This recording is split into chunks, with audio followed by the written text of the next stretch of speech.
Good afternoon students. আজকে আমি তোমাদের তড়িৎ চুম্বকত্ব অধ্যায়ের চুম্বক ক্ষেত্রে গতিশীল আয়তকণার ক্রিয়াশীল বল এটা দিয়ে শুরু করছি। চৌম্বক ক্ষেত্রে গতিশীল আহিতকণার উপর ক্রিয়াশীল বল। তোমরা আগেই জেনে এসছো চৌম্বক ক্ষেত্র কি, আহিত কণা কি, এগুলো সম্বন্ধে তোমাদের জ্ঞান আগেই হয়েছে। আমি এরপরে শুরু করছি। চৌম্বক ক্ষেত্রে গতিশীল কোন একটা চৌম্বক ক্ষেত্র আমরা নিলাম। চৌম্বক ক্ষেত্রে একটা নির্দিষ্ট দিক আছে, তোমরা জানো। আমি ধরে নিলাম জেড অক্ষ বরাবর চৌম্বক ক্ষেত্রের দিক। আমরা জানি 3 ডাইমেনশনালে আমি এটাকে ইউজ করছি। এক্স ওয়াই জেড, জেড অক্ষ বরাবর চৌম্বক ক্ষেত্রের দিক নিলাম। আহিত কণাটি জেড এবং ওয়াই অক্ষ, এই তলটাকে ধরে নিলাম ওয়াই জেড অক্ষ। এই ওয়াই জেড অক্ষের ওপর এই সমতলে ভি বেগে এই দিকে গতিশীল। এই দিকটা বলতে কোন দিক? ধরে নিচ্ছি বি এর সঙ্গে থিটা কোণে গতিশীল আহিত কণাটি। তাহলে আহিত কণাটি বি যেদিকে ক্রিয়া করছে, অর্থাৎ বিটা হচ্ছে চৌম্বক ক্ষেত্র, চৌম্বক ক্ষেত্র যেদিকে ক্রিয়া করছে তার সঙ্গে থিটা কোণে ক্রিয়াশীল। এই দুটি উপাংশ নিয়ে নিলাম। একটা উপাংশ হচ্ছে ভূমি উপাংশ আর একটা হচ্ছে লম্ব উপাংশ। এর লম্ব দিকে ক্রিয়াশীল হচ্ছে ভি সাইন থিটা, ভূমির দিকে ক্রিয়াশীল হবে ভি কস থিটা। আমাদের এই পোর্শনটা এখানে প্রয়োজন। বি এর দিকে ভি সাইন থিটা লম্বভাবে ক্রিয়াশীল। কোন আহিত কণা চৌম্বক ক্ষেত্রে গতিশীল হলে তার উপর যে বল ক্রিয়া করবে সেই বলটি কিভাবে সম্পর্কিত? বি এর সঙ্গে সমানুপাতিক। বি যত বেশি হবে আহিত কণার উপর ক্রিয়াশীল বল তত বেশি হবে। আধানের সঙ্গে সমানুপাতিক, আধানের পরিমাণ যত বেশি হবে ক্রিয়াশীল বল তত বেশি হবে। এবং এই ভি সাইন থিটা উপাংশের উপর এর সঙ্গে সমানুপাতিক। এই উপাংশটি যত বেশি হবে অর্থাৎ বেগ যত বেশি হবে তার আকর্ষণের বল, ক্রিয়াশীল বল তত বেশি হবে। তাহলে এই তিনটে কম্বাইন করলে আমরা পাচ্ছি এফ সমানুপাতিক B Q V sine theta. সমান করলে একটা কনস্ট্যান্ট টার্ম চলে আসছে কে। তাহলে K B Q V sine theta. B কে যদি আমরা টেসলাতে নিই, আমরা জানি চৌম্বক ক্ষেত্রে একক টেসলা, আর নাহলে জানবো। কিউ অর্থাৎ আধানকে যদি কুলম্বে নিই, বেগ মিটার পার সেকেন্ডে নিই, এবং বলকে যদি নিউটনে নিই, তাহলে কে এর মান ক্যালকুলেশন করে দেখা হয়েছে 1 হচ্ছে। ওই জন্য এটা পরিবর্তিত হয়ে চলে আসছে এফ সমান B Q V sine theta. আমরা যদি একে ভেক্টর হিসেবে নিই তাহলে সাইন থিটা, অর্থাৎ এটাকে আমরা কিউটাও আমরা জানি, কিউটা আমরা জানি স্কেলার রাশি, বি ভেক্টর রাশি, ভি ভেক্টর রাশি। তাহলে চৌম্বক ক্ষেত্র বেগ দুটি ভেক্টর রাশি, যে আকর্ষণ যে ক্রিয়াশীল বল ক্রিয়া করছে এখানে সেটি হচ্ছে ভেক্টর রাশি। তাহলে এফ সমান আমরা কি লিখতে পারি? Q V cross B sine theta. দুটি ভেক্টর রাশি, একটা ভেক্টর রাশিকে ভেক্টর রাশির গুণফল ভেক্টর প্রোডাক্ট, একটা ভেক্টর রাশিকে চিহ্নিত করছে, ওই জন্য এটাকে বলা হচ্ছে ভেক্টর প্রোডাক্ট, যেটাকে বলা হচ্ছে ক্রস প্রোডাক্ট। তাহলে এই ক্রিয়াশীল বলের দিকটা কোন দিকে হবে? চলে যাচ্ছে ভি ক্রস বি, অর্থাৎ ভি ক্রস বি, ভি থেকে বি এর দিকে উপরের দিকে, এখান থেকে উপরের দিকে, যেটাকে আমরা এক্স অক্ষ বরাবর নিয়ে নিচ্ছি। তাহলে ভি থেকে বি এর দিকে উপরের দিকে, ভি এবং বি দুটোর সঙ্গেই লম্বভাবে অবস্থান করছে। তাহলে এখান থেকে আমরা একটা জিনিস জানতে পারছি যে এফ এবং ভিটা এই সমতলে অবস্থান করবে, যেদিকে খুশি অবস্থান করতে পারে। এফটা এই সমতলের উপর লম্বভাবে অবস্থান করছে, অর্থাৎ এফ এবং ভি সবসময় লম্বভাবে অবস্থান করে। এটা হচ্ছে ক্রিয়াশীল বলের মান। তাহলে ক্রিয়াশীল বলের মান আমরা কি পাচ্ছি? এফ সমান Q V cross B. V কোন দিকে ক্রিয়া করবে তার উপর নির্ভর করছে এফ এর মান, অর্থাৎ আহিত কণাটি কোন দিকে যাবে। যদি প্রথমে আমরা ধরে নিই আহিত কণাটি স্থির অবস্থায় আছে, ভি সমান 0, স্থির অবস্থায় যদি থাকে, তাহলে স্থির অবস্থায় এফ সমান আমরা কি জানলাম, Q V B sine theta.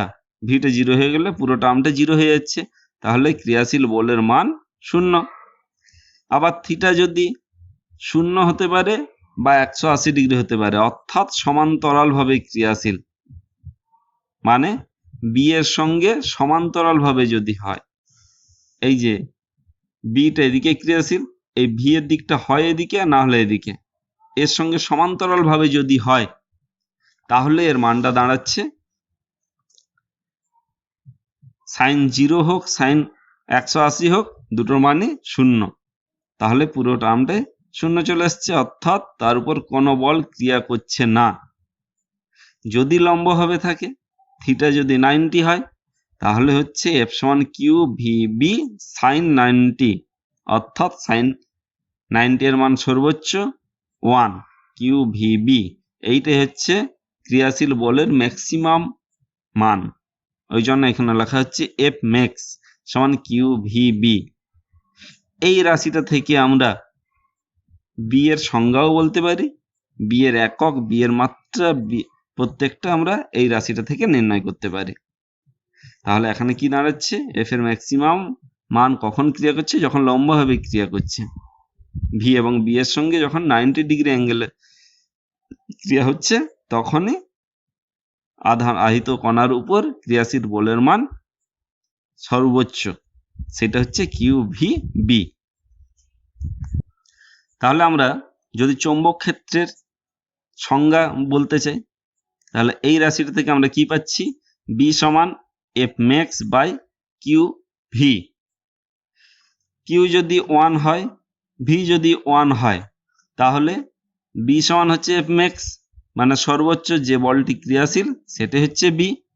তাহলে সংজ্ঞা আকারে বললে কি বলবো, একক ধনাত্মক আধানযুক্ত একটি আহিত কণা একক গতিবেগে কোন চৌম্বক ক্ষেত্রে গতিশীল হলে একটি বিশেষ দিকের ক্ষেত্রে কণাটির সর্বোচ্চ চৌম্বক ক্ষেত্র বল অনুভব করে। এই সর্বোচ্চ চৌম্বক ক্ষেত্রে যে বলটি অনুভব করছে, এই চৌম্বক বলটির মানই হলো বি এর মান, অর্থাৎ এটাই হচ্ছে বি। এখান থেকে আমরা এককও নির্ণয় করতে পারি। কিভাবে, এফ এর একক, কিউ এর একক, ভি এর একক বসিয়ে বি এর একক নির্ণয় করতে পারি। এইটাকে আমরা নির্ণয় করে কি পাই, টেসলা, যাকে আমরা টি দ্বারা সূচিত করি, বা একে ওয়েবার পার মিটার স্কোয়ার, যেভাবে আমরা লিখতে পারি। অনেক সময় কোশ্চেন আসে 1 টেসলা সমান কি, এমসিকিউ থাকবে 1 weber per metre square, weber per metre, বা কুলম পার মিটার স্কোয়ার, এভাবে বিভিন্ন অপশন থাকবে, এগুলো মনে রাখতে হবে তোমাদের। দিক, যে ক্রিয়াশীল বল তার দিক কোন দিকে হবে, এখনই বললাম ভি বি লম্বভাবে ক্রিয়া করলে সর্বোচ্চ এফ ক্রিয়া করছে, ক্রিয়াশীল বলটা সর্বোচ্চ হচ্ছে, এর দিক সবসময় এই তলের সঙ্গে লম্ব হবে, মানে ভেক্টর ভি ক্রস বি আমরা কি করেছি, এইভাবে করেছি, ভি ক্রস বি এইভাবে বুড়ো আঙ্গুলে। তাহলে এইরকম করে এদিকে উল্টো দিকে বা স্ক্রু, একটা ডান পাকের স্ক্রু যদি খুলতে শুরু করি, তাহলে ভি থেকে বি এর দিকে যাচ্ছে, তাহলে কোন দিকে হবে, উপরের দিকে উঠবে, এইটা হচ্ছে তার দিক। এই চৌম্বক বলের দ্বারা কৃতকার্য, আমরা কৃতকার্য সমান কি জানি, বল ইন্টু সরণ। তাহলে চৌম্বক বল এখনই বললাম এফ এবং V, angle between force and velocity কত, থিটা সমান অলওয়েজ 90। তাহলে বল, ক্রিয়াশীল বল এবং বেগ, এদের মধ্যে সবসময় কোনটা হচ্ছে 90 ডিগ্রি। বেগ যেদিকে ক্রিয়া করবে সরণটা সেদিকে হবে, তাহলে এফ এবং যে সরণ আমরা ধরে নেব ডিএস যদি ক্ষুদ্র সরণ ধরে নিই তাহলে এদের মধ্যে অ্যাঙ্গেলটাও সেই 90। তাহলে ডিডব্লিউ ক্ষুদ্র সরণ ডিএস এর জন্য তার কৃতকার্য ডিডব্লিউ যদি ধরি তাহলে ডিডব্লিউ সমান হচ্ছে এফ ডট ডিএস। তাহলে এফ ডিএস কস 90, এফ ডট ডিএস এখানে আমরা জানি এটা ডট প্রোডাক্ট হয়, তাহলে এফ ডিএস কস 90, কস 90 এর মান 0। তাহলে এটা কত দাঁড়াচ্ছে? 0। তাহলে চৌম্বক বলের দ্বারা কৃতকার্য সবসময় 0 হয়। কোশ্চেন আসতে পারে দেখাও যে চৌম্বক বল দ্বারা কৃতকার্যের মান 0। এইখান থেকে আমরা কৃতকার্য সমান কি জানি? কণাটির শক্তির পরিবর্তন। এখানে কি শক্তি হবে? যেহেতু আহিত কণা গতিশীল তাহলে এটা গতি শক্তির পরিবর্তন, অর্থাৎ এই যে হাফ এম ভি স্কোয়ার এইটা সমান সবসময় কনস্ট্যান্ট হবে, এর পরিবর্তন সবসময় 0, অর্থাৎ কোনো পরিবর্তন হচ্ছে না, অর্থাৎ হাফ এম ভি স্কোয়ার সমান কনস্ট্যান্ট। অর্থাৎ এইখান থেকে আমরা বলতে পারি এমটা কনস্ট্যান্ট, অর্থাৎ ভিটা এখানে সবসময় কনস্ট্যান্ট। তাহলে একটা নির্দিষ্ট বেগে চলে কোনো আহিত কণার ওপর চৌম্বক বল ক্রিয়াশীল থাকলেও কণাটির বেগের মানের বা গতিশক্তির কোনো পরিবর্তন হয় না। এর বাম হস্ত নিয়ম। বাম হস্ত নিয়ম মানে বাম হাতকে ব্যবহার করতে হবে। বাম হাতকে কিভাবে ব্যবহার করব? তর্জনী, মধ্যমা এবং বৃদ্ধাঙ্গুষ্ঠ যদি পরস্পরকে সমকোণে রাখি, আমরা তর্জনীর দিকে যদি চৌম্বক ক্ষেত্রের দিক ধরে নিই, মধ্যমা আহিত কণার বেগের অভিমুখ ধরে নেওয়া হয়, তাহলে এই কণাটির উপর ক্রিয়াশীল বল চৌম্বক বলের অভিমুখ হবে বৃদ্ধাঙ্গুষ্ঠ যেদিকে ক্রিয়া করছে সেদিকে। এইটাকে বি, এইটা ভি, এইটা উপরের দিকে যেটা সেইটা এইদিকেই দেখানো হচ্ছে এফ। এইটাই হচ্ছে ফ্লেমিং এর বাম হস্ত নিয়ম। এখনই আমি যেটা দেখালাম চিত্রের সাহায্যে, এই যে এই চিত্র বা আগেও দেখালাম, সেইটা বাম হস্তের সাপেক্ষে আমরা নির্ণয় করতে পারি বোঝার সুবিধার্থে। এটাকে বলা হচ্ছে, প্রথম বিজ্ঞানী ফ্লেমিং আবিষ্কার করেছিলেন বলে একে বলা হচ্ছে ফ্লেমিং এর বাম হস্ত নিয়ম। এরপরে আসছি সুষম চৌম্বক ক্ষেত্রে গতিশীল কণার গতিপথ। সুষম চৌম্বক ক্ষেত্রে গতিশীল কণার গতিপথ।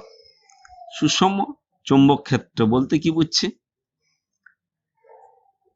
সুষম চৌম্বক ক্ষেত্র বলতে বোঝানো হচ্ছে এমন কোন অঞ্চল জুড়ে আমরা যদি ধরে নিই, যে অঞ্চলের ক্ষেত্র আমরা বিচার বিবেচনা করব, সেই অঞ্চল জুড়ে যদি কোনো চৌম্বক ক্ষেত্রের মান প্রত্যেকটা জায়গায় একই থাকে এবং দিক সবসময় অপরিবর্তিত থাকে, যেদিকেই নিই সবসময় একই দিক যদি দেখায়, তবেই সেই ক্ষেত্রটিকে বলা হচ্ছে সুষম চৌম্বক ক্ষেত্র। তাহলে দুটো জিনিস, মান এবং দিক, এই দুটো একই থাকতে হবে। দিক সবসময় একই দিক যেন থাকে, আর মান অর্থাৎ সংখ্যা ঘনত্ব বলরেখার যেন সবসময় সমান হয়।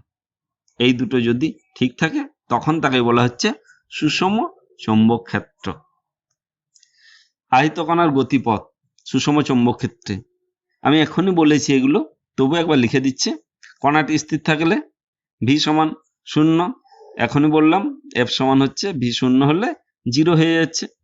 সমান্তরালে যদি গতিশীল হয় থিটা সমান 0 বা 180 সমান্তরাল হবে, তাহলে ভি ক্রস বিটা 0 হচ্ছে, অর্থাৎ এফটা 0 হচ্ছে।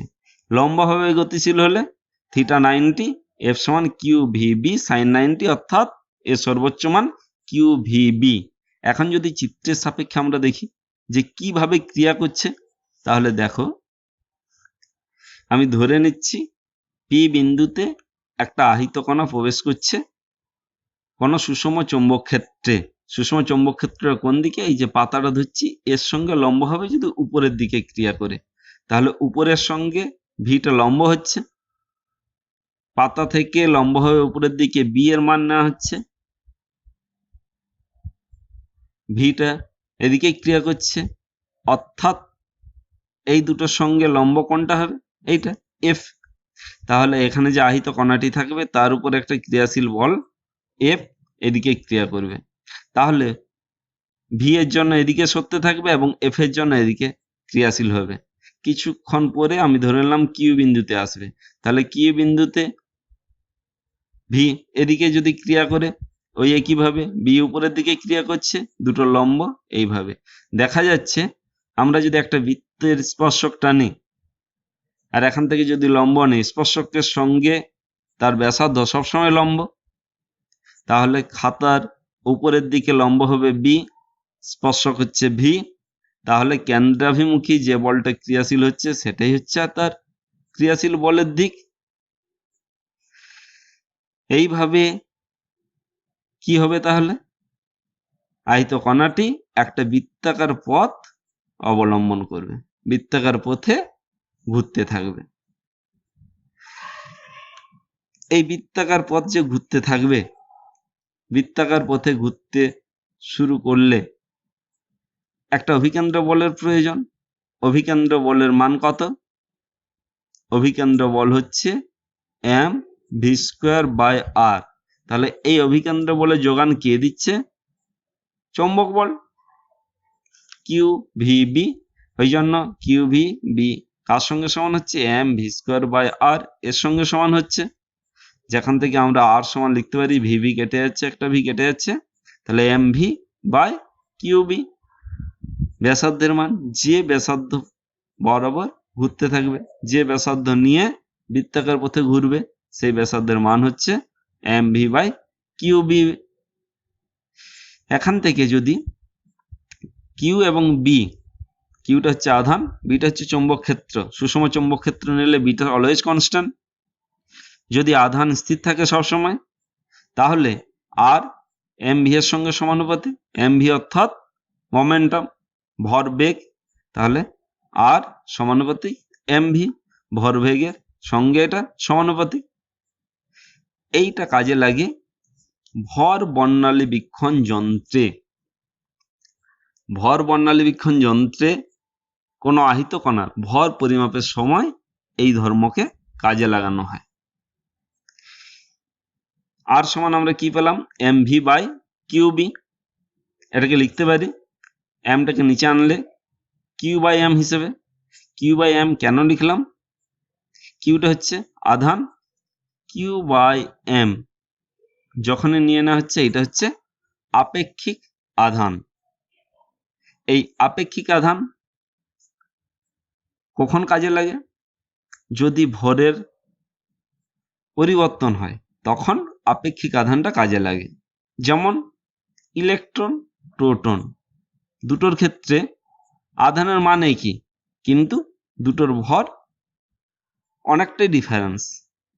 ইলেকট্রনের ভর প্রোটনের ভরের 1836 গুণের একটা অংশ, মানে ইলেকট্রনের ভরের 1836 গুণ হচ্ছে প্রোটনের ভর।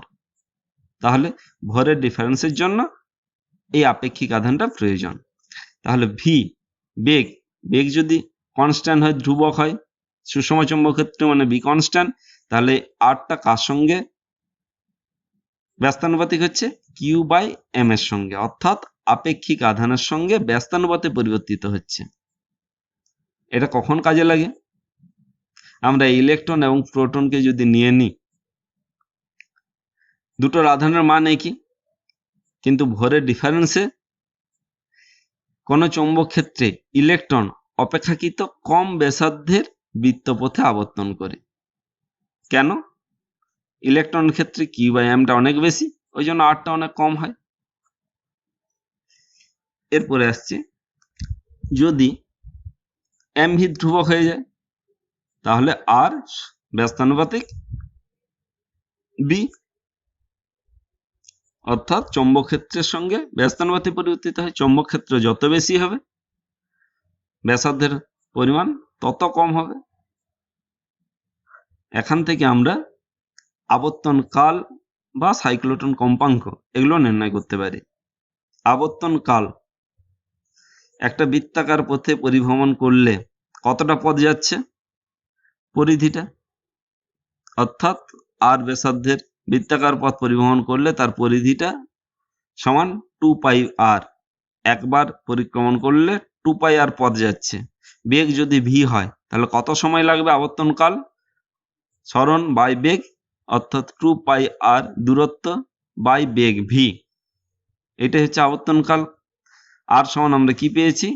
mv by Q B. তাহলে 2π বাই ভি, ভি কেটে যাচ্ছে, তাহলে 2πm বাই কিউবি। আমরা জানি কম্পাঙ্ক এবং আবর্তনকালের মধ্যে সম্পর্ক n সমান 1/t, অর্থাৎ n সমান হচ্ছে কিউবি বাই 2πm। একেই সাইক্লোটন কম্পাঙ্ক হিসেবে নিয়ে নেওয়া হচ্ছে। কেন সাইক্লোটন কম্পাঙ্ক নেওয়া হচ্ছে? কারণ এই ধর্মটাকে সাইক্লোটন যন্ত্রে কাজে লাগানো হচ্ছে, এই জন্য এটাকে সাইক্লোটন কম্পাঙ্ক হিসেবে নিয়ে নেওয়া হচ্ছে। এই সাইক্লোটন কম্পাঙ্ক কিন্তু আর এবং ভি এর উপর নির্ভরশীল নয়। দেখো এখানে কিউবি বাই 2πm আধান, চৌম্বক ক্ষেত্র, ভরের উপর নির্ভরশীল, মানে আপেক্ষিক আধান এবং চৌম্বক ক্ষেত্রের উপর নির্ভরশীল, কিন্তু ব্যাসার্ধ এবং বেগের উপর নির্ভরশীল নয়। কারণ এই যে ভি বাই আর, এই টার্মসটা আর এবং ভি, আর বাড়লে ভি কমছে, ভি বাড়লে আর কমছে, এইভাবে ওরা অ্যাডজাস্ট হয়ে যাচ্ছে। ওই জন্য কম্পাঙ্ক আর এবং ভি এর উপর নির্ভরশীল নয়। এখন যদি আহিত কণাটি যে কোনো কোণে গতিশীল হয়,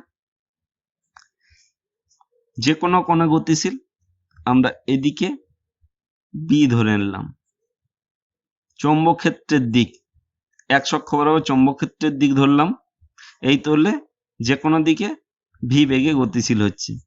চৌম্বক ক্ষেত্রের সঙ্গে থিটা কোণ করে আছে, এদিকের উপাংশ হচ্ছে ভি কস থিটা, উলম্ব উপাংশ V sine theta. V cos theta B এর সমান্তরাল দিকে ক্রিয়া করছে, তাহলে ভি কস থিটার জন্য আমরা এখনই জানলাম সমান্তরাল ভাবে ক্রিয়া করলে কোনো বল ক্রিয়াশীল করে হয় না, এর উপর কোনো বল প্রযুক্ত হয় না। লম্বভাবে যদি ক্রিয়াশীল হয় তার উপর সর্বোচ্চ বল ক্রিয়াশীল হয়।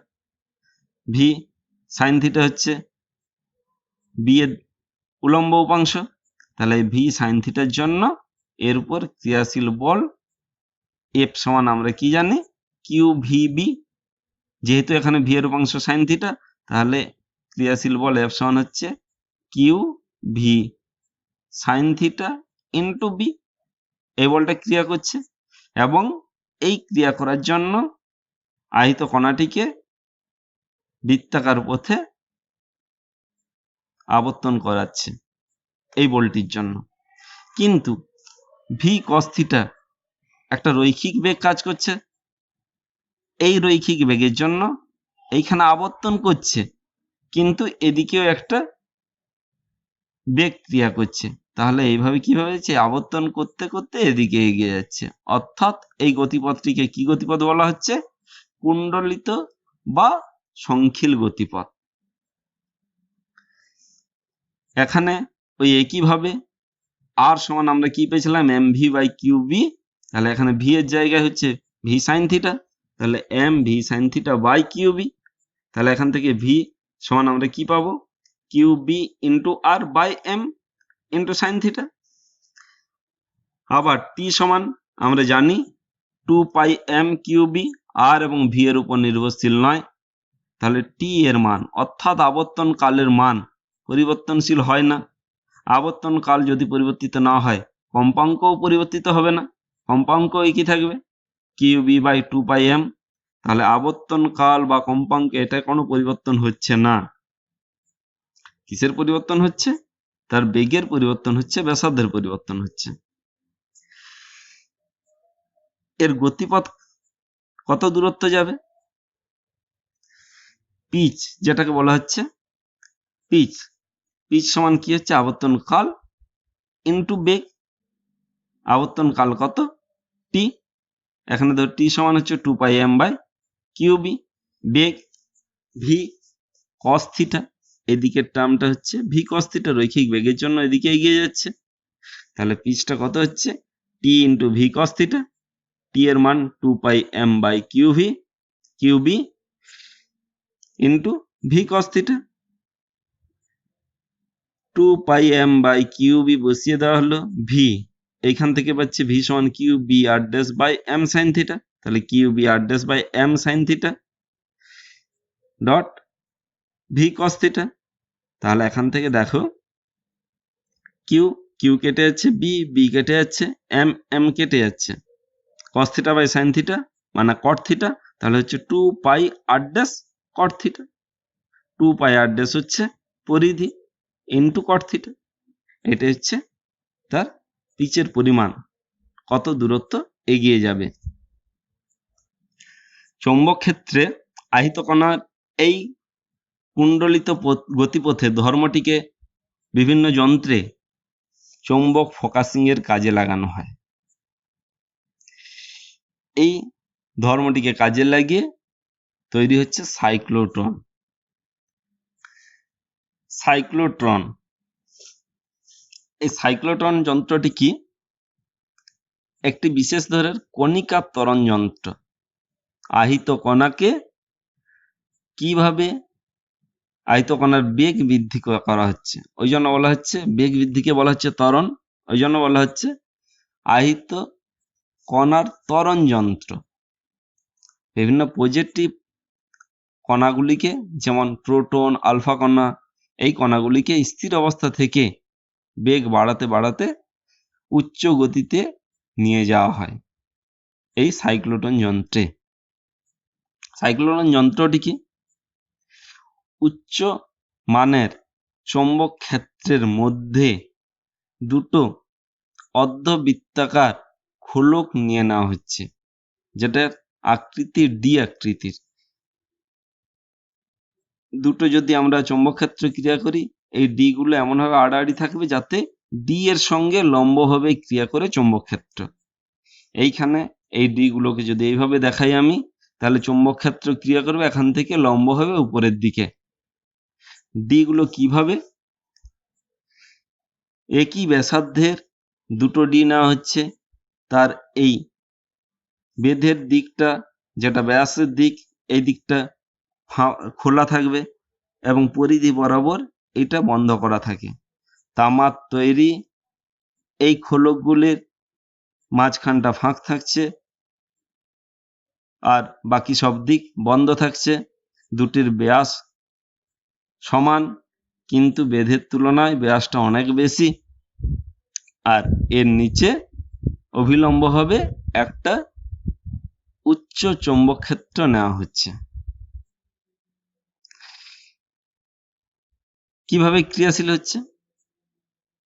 ডি দুটিকে একটি এসি উৎসের সঙ্গে যুক্ত করা হচ্ছে, ডিসি নয়, এসি উৎস।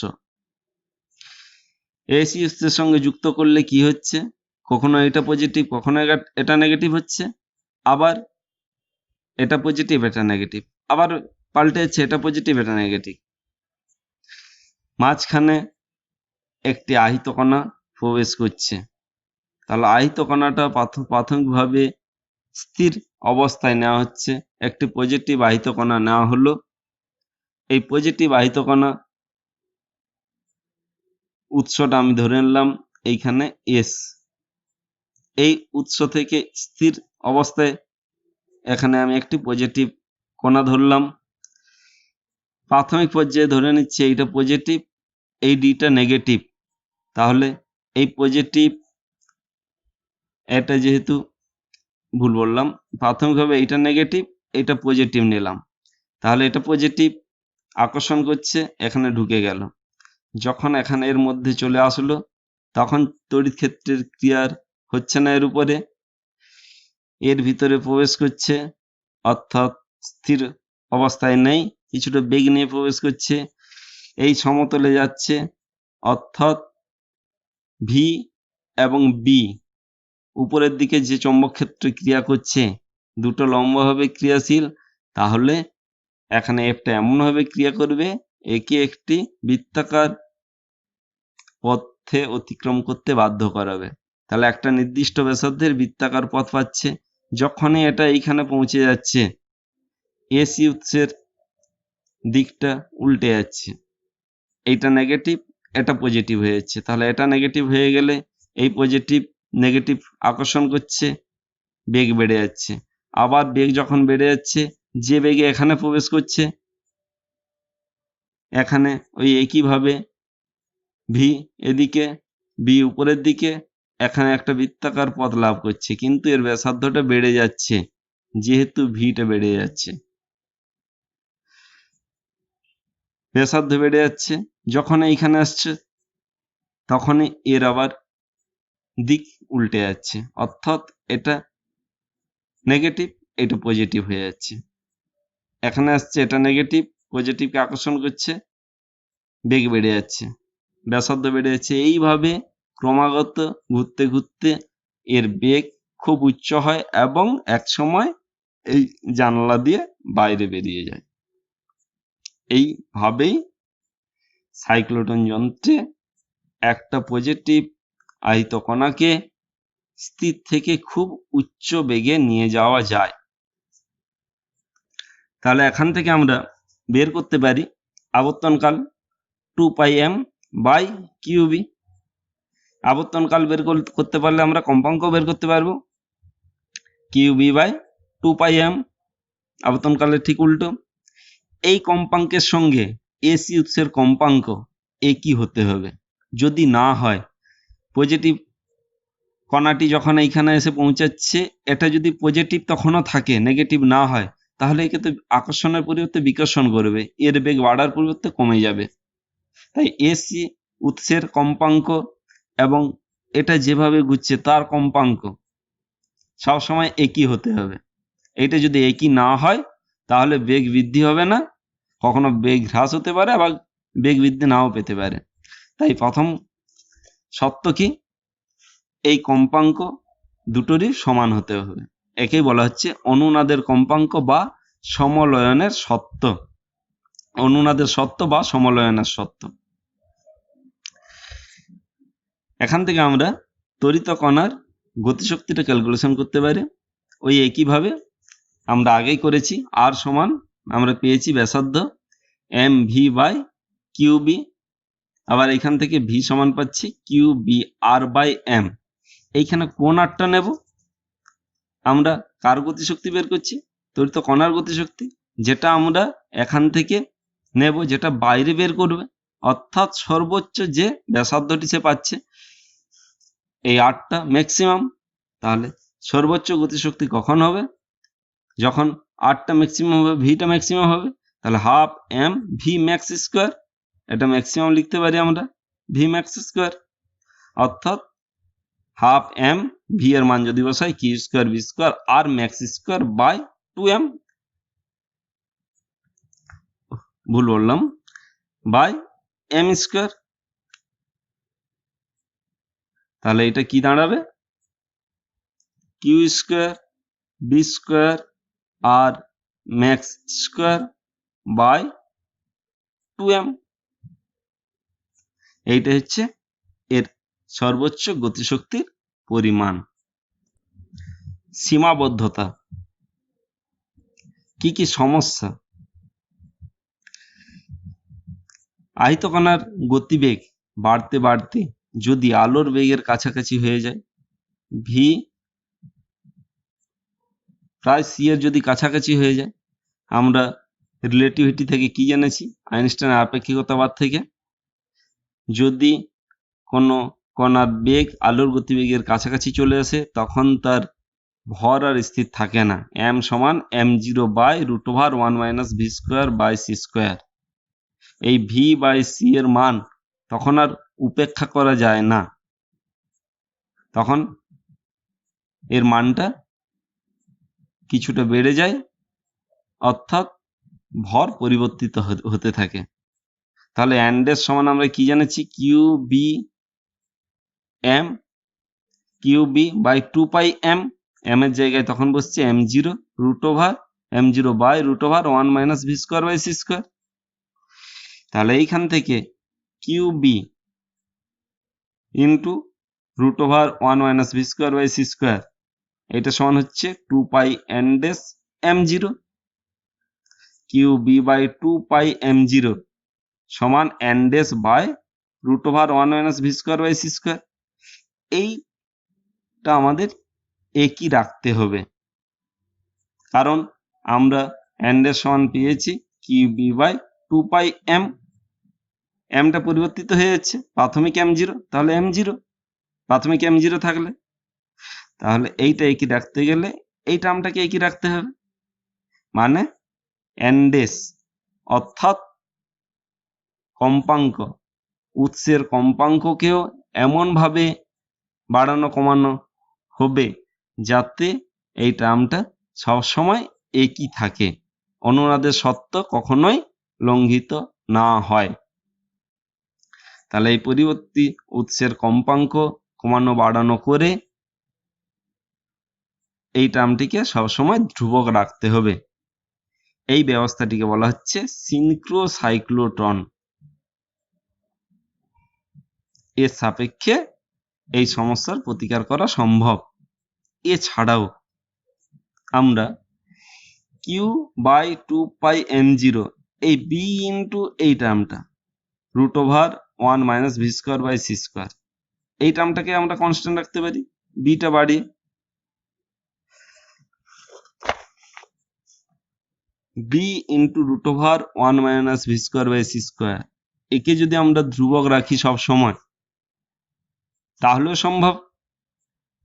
এই ব্যবস্থাটাকে বলা হচ্ছে সিনক্রোট্রন।